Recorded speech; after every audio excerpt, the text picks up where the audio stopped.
you. All this talks about taxation has our audience asking, particularly Eric, is asking if you'll talk about how you talk to clients about building a tax-efficient portfolio. Building a tax-efficient portfolio. Well, again, it's going to be a top-down approach.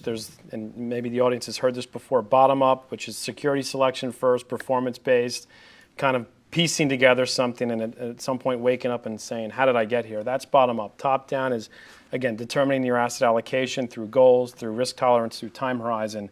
Once you do that, then you can start to work down. It's almost like a Christmas tree. You start at the top, it's asset allocation, then it's sub-asset allocation, different types of stock funds, international, domestic. Index is a big part of that. And so back to the tax-efficient question, indexing is a huge part. In fact, the bigger the client, sometimes the more questions I get, are you sure this index thing is the right thing? Shouldn't we be doing something more complicated? And I say, you have more zeros and commas, so you're paying higher taxes, so we need to do this even more specifically. Trust me, we need to do this, and I show them the numbers and we build the portfolio. So indexing right out of the gate is a huge contributor to tax-efficient investing. On the bond side, since we've been talking a lot about fixed income and interest rates, municipal bond strategies are very big for our clients. Most of high net worth investors have an overweight towards retail accounts versus IRA accounts.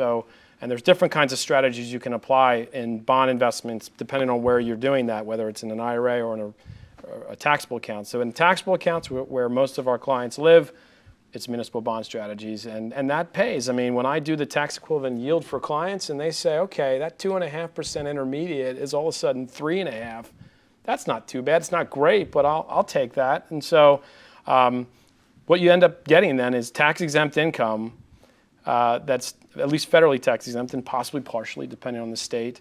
You have a very tax-efficient portfolio on the equity side that's generated in the last few years no capital gains from the fund. And if you didn't sell it as a client, your accountant, your CPA is loving you and loving Vanguard. And you're keeping all of that at the end of the day. It's a beautiful thing.